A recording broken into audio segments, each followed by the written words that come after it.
Inform human, आप तक सच पहुंचे, यही हमारी कोशिश है। इन्फॉर्म ह्यूमन में आप सभी दर्शकों का बहुत स्वागत है। इस समय चुनावी रंग एकदम चरम पर है और हम बागली विधानसभा क्षेत्र में हैं। आज खंडवा संसदीय क्षेत्र के तमाम विषयों को लेकर यहाँ पर एक बैठक थी। ज्ञानेश्वर जी पाटिल हमारे साथ हैं, भारतीय जनता पार्टी से जिला अध्यक्ष आदरणीय राजीव खंडेलवाल जी हैं, विधायक जी हैं मुरली भबरा जी, कमल यादव जी हमारे साथ हैं। आप सभी का बहुत स्वागत है। धन्यवाद। और सर, जब चुनाव का जब बिगुल फूका और पहली बातचीत मेरी खंडेलवाल जी से हुई, तब बहुत से विषयों पर बात हुई, विकास को लेकर बहुत सारे सवाल हुए, लेकिन आपने तमाम बातचीत को एक लाइन में आपने समेट दिया था। वहीं से हम बातचीत का सिलसिला शुरू करेंगे। सर, आपने कहा था कि ये जो चुनाव हैं ये नरेंद्र मोदी के चुनाव हैं और सनातन संस्कृति के चुनाव हैं। उस विषय से ही हम बात कर रहे हैं। इस बात से आदरणीय पाटिल जी आप कहाँ तक सहमत हैं? निश्चित रूप से ये जो चुनाव है ये माननीय प्रधानमंत्री मोदी जी के नेतृत्व में, उनके नाम से, उनके काम से ही चुनाव है। क्योंकि आपने भी अच्छी तरह से देखा है कि जो देश के हालात 2014 के पहले के थे, वो कहाँ हमारा देश खड़ा था, कहाँ गरीब खड़ा था, कहाँ विकास था, और आज जब से देश की कमांड 2014 में माननीय प्रधानमंत्री मोदी जी के ने संभाली है, उसके बाद लगातार गरीब के कल्याण हो, क्षेत्र का विकास हो या हमारी सीमाओं को सुरक्षा को लेकर बात हो, आए दिन कहीं न कहीं एक हम असहज,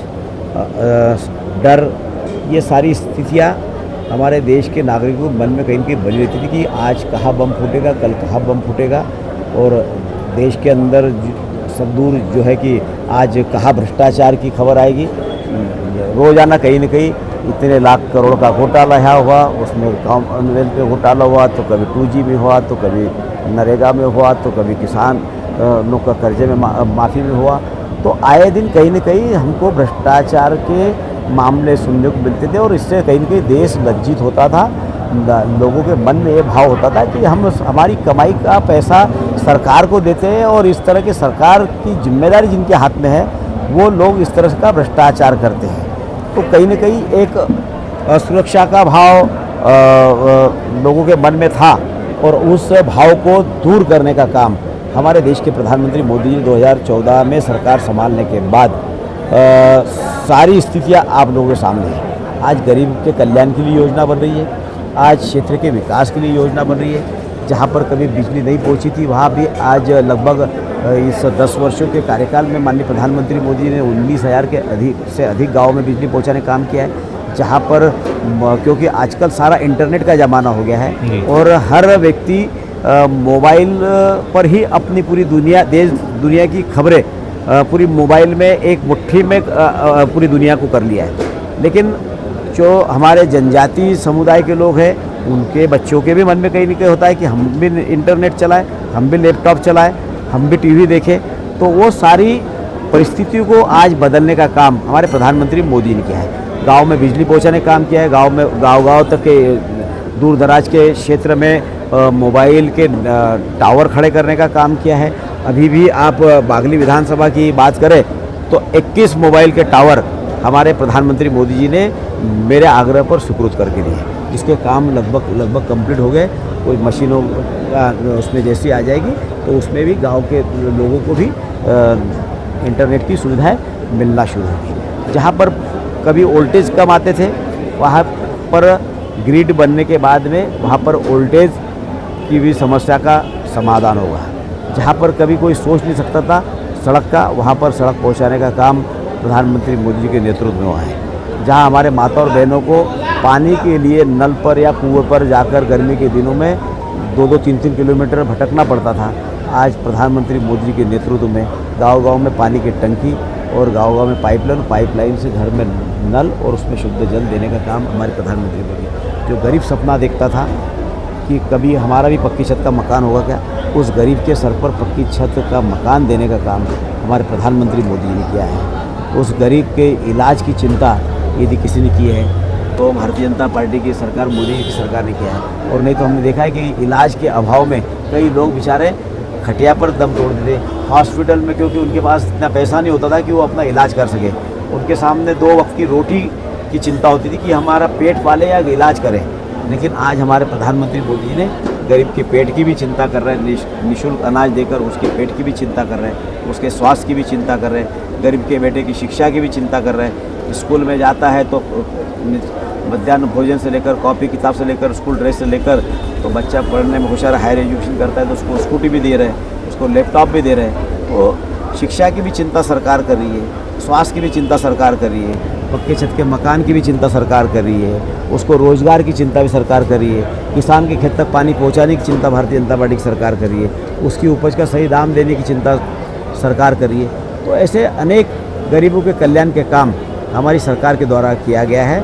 और उसी के साथ साथ जहाँ बिजली नहीं थी वहाँ बिजली पहुँचाने का काम किया, जहाँ सड़क नहीं थी वहाँ सड़क पहुँचाने का काम किया, जहाँ स्कूल भवन नहीं थे वहाँ स्कूल भवन पहुँचाने का काम किया, जहाँ उपस्वास्थ्य केंद्र नहीं थे वहाँ उपस्वास्थ्य केंद्र काम किया, और जहाँ पर्यटन की संभावना थी वहाँ पर्यटन के क्षेत्र में भी लगातार काम हो रहा है। तो हर क्षेत्र में सरकार के द्वारा काम किए जा रहे हैं और सीमाओं को भी मजबूत करने का, हमारी सेना को पूर्ण अधिकार देने का काम भी हमारी सरकार के द्वारा किया जा रहा है। चाहे धारा 370 हो, सीए कानून हो, ये सारे जो जटिल प्रश्न थे इन प्रश्नों को भी हल करने का काम प्रधानमंत्री मोदी जी के नेतृत्व में हो रहा है। और राम मंदिर जैसा जटिल मुद्दा भी हमारे प्रधानमंत्री मोदी जी के नेतृत्व में वो हल हुआ है।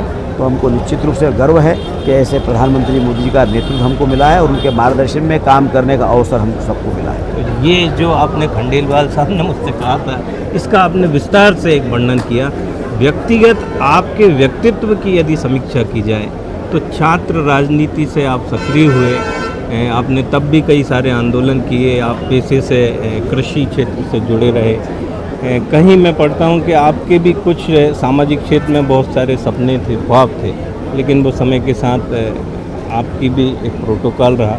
2021 के उपचुनाव के बाद ये प्रश्न खड़ा हुआ था कि दोबारा आप पे पार्टी भरोसा जताएगी, ये एक सवाल था, लेकिन फिर से आपको मौका दिया।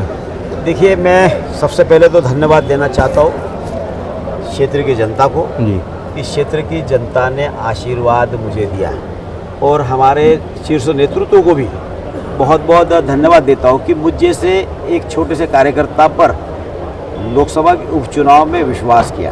क्योंकि मैं लगातार 20 साल की जब छात्र राजनीति से ही विद्यार्थी परिषद से राजनीति में शुरुआत करी, फिर युवा मोर्चे में जो है कार्य करते करते जिले का संयुक्त जिले का महामंत्री बना। महामंत्री बनने के बाद राष्ट्रीय कार्य समिति में भी रहा, फिर पार्टी ने अवसर दिया।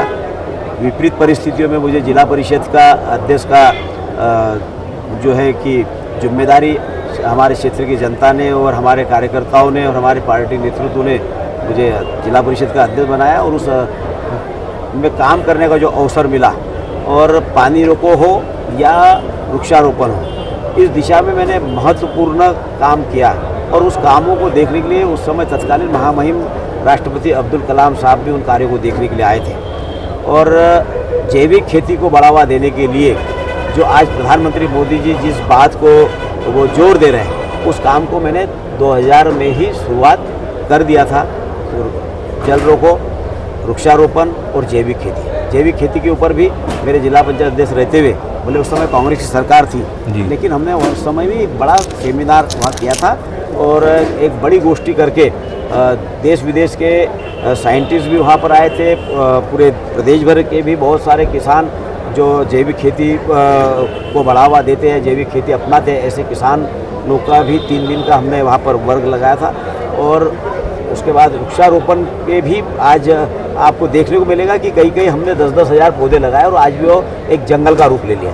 एक बुरहानपुर के पास में बोदरली गांव है, लगभग 150 एकड़ वो जंगल था, जंगल पूरा कट चुका था, वहाँ पर सिर्फ ठूठ खड़े थे। और वो मेरे ध्यान में आया कि इसको हमने यदि प्लांटेशन उसको कुछ कर दे और इसमें पानी रोकने का अभी यदि हमने अभियान कर ले, तो उस समय लगभग मेरे 15 लाख रुपया उस समय जिला पंचायत से स्वीकृत किया और 150 के एकड़ के करीब जो बल्ला था, उस बल्ले को टीचिंग करके पानी रोकने का प्रयास किया।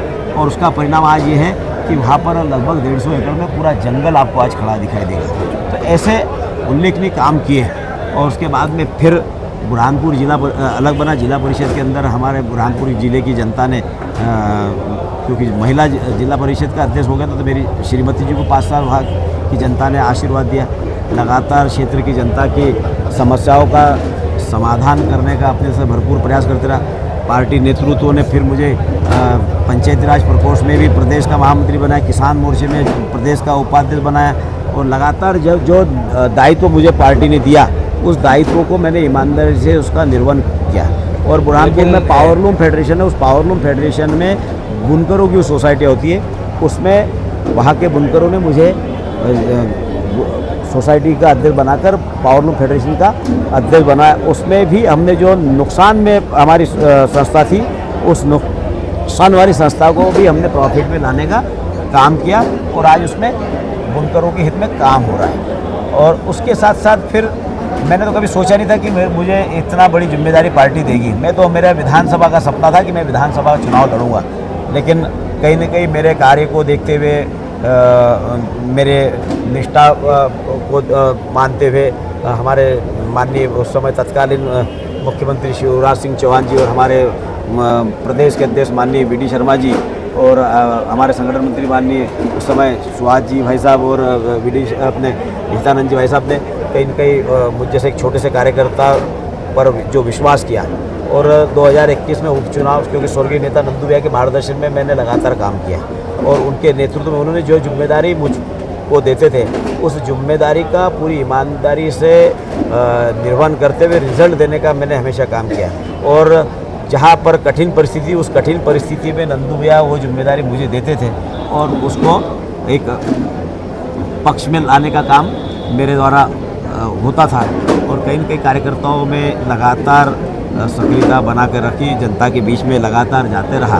उसी का परिणाम रहा कि पार्टी ने जो मुझ पर लेकिन सर यहाँ पे एक मैं टोक रहा हूँ आपको बीच में, क्योंकि जब हम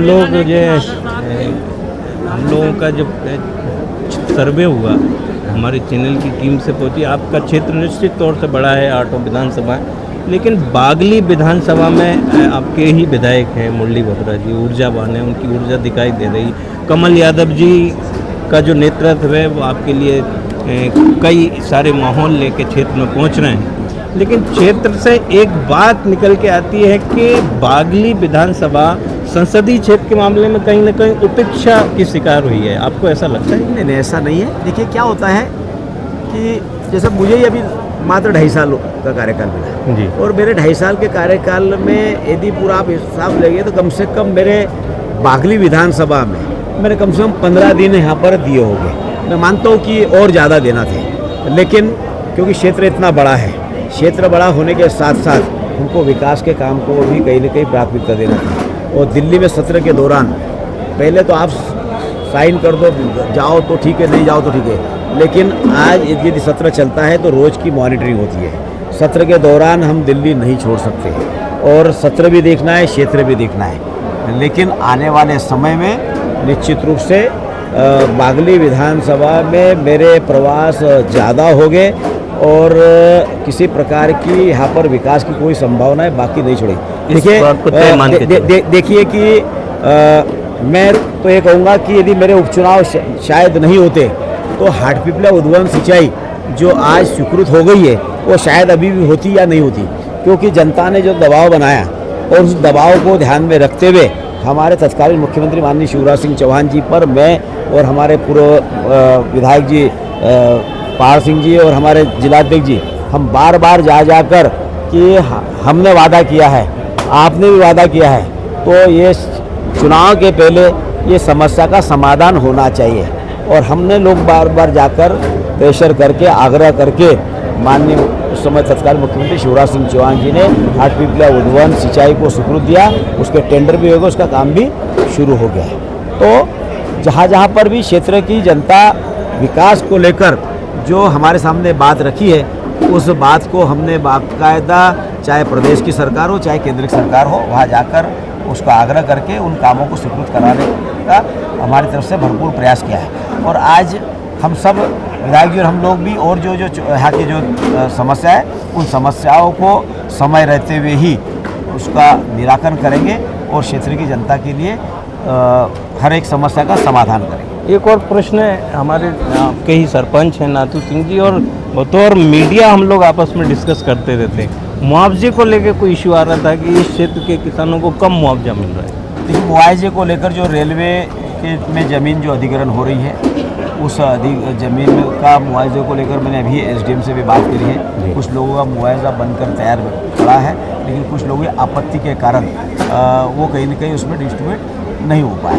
तो आज ही बात करिए, जिनका विवाद है उनको हम मुआवजा रोकें, लेकिन जिनका क्लियर है उनको मुआवजा दें। और अभी कुछ ज्ञापन आए कि हमको जिस हिसाब से मुआवजा मिल रहा है, लेकिन एक सरकार की गाइडलाइन है, उसके बाद भी जहाँ पर आवश्यक है वहाँ पर हम बात रखेंगे और यदि जितना बढ़ सकता है, क्योंकि मैं भी एक किसान हूँ, किसान के दुख दर्द को अच्छी तरह समझ सकता हूँ। और एक किसान की जो कमाई का जरिया है वो यदि चला जाता है, और जिस तरह से एक माँ से एक बच्चा बिछड़ जाता है और उसके ऊपर जो बीतती है वही स्थिति एक किसान की होती है। तो किसानों, क्योंकि आज यहाँ से जो ज़मीन उसके भले मुआवजा मिल जाएगा, लेकिन ऐसी ज़मीन उसको दूसरी जगह मिलेगी इसकी कोई गारंटी नहीं है, और वो भी ऐसी ज़मीन उपजाऊ होगी इसकी भी कोई गारंटी नहीं है। तो वो अपने कहीं न कहीं जिगर के टुकड़े से दूर होता है, तो उसके बदले वो पीड़ा होती है। तो किसान के साथ किसी प्रकार का अन्याय हम लोग नहीं होने देंगे।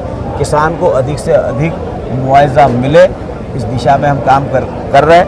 और किसानों की तरफ से एक नेशनल हाईवे की तरफ से जो चापड़ा में जो सर्किट बन रहा था, वो सर्किट को लेकर भी मैं जब पिछली बार प्रवास पर आया तो यहाँ के हमारे किसानों ने मुझे ज्ञापन दिया था, और मैंने इस बात को लेकर माननीय गडकरी जी के सामने प्रश्न रखा था कि ऐसे विकास जहाँ पर हमारे किसान की रोजी रोटी पर संकट खड़ा हो जाए, जिससे पूरी ज़मीन उनकी जो अस्त व्यस्त हो जाए, तो ऐसे विकास से हमको थोड़ा यदि पीछे भी हटना पड़े तो हमने हटना चाहिए। और माननीय मंत्री जी ने उस बात को ध्यान में रखते हुए उस सर्किट में जो है कि उसको निरस्त करने का काम किया, और उसको आगे और कई दूसरी योग करेंगे। हम तो किसान की लड़ाई में हमेशा आगे रहते हैं, आगे रहेंगे। तो पाटिल साहब, तमाम विकास के मुद्दों पर बात हुई, उनके जो प्रोजेक्ट हैं उस पर बात हुई, आपने हमें समय दिया, आपका बहुत धन्यवाद। किंतु हम बातचीत का सिलसिला आदरणीय खंडेलवाल साहब से बातचीत के बाद समापन करते हैं। एक देश में एक चुनाव का महोत्सव है, 2 शब्दों में आप समीक्षा कर दीजिए, हम यहाँ साक्षात्कार का समापन करें।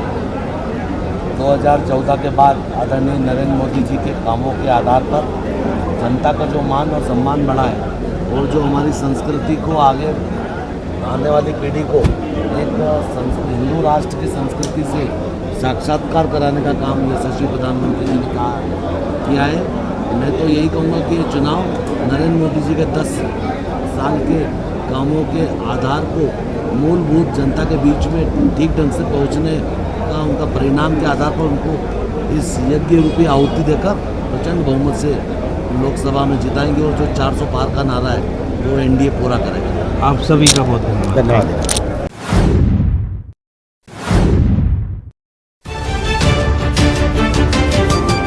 इन्फॉर्म ह्यूमन, आप तक सच पहुंचे, यही हमारी कोशिश है।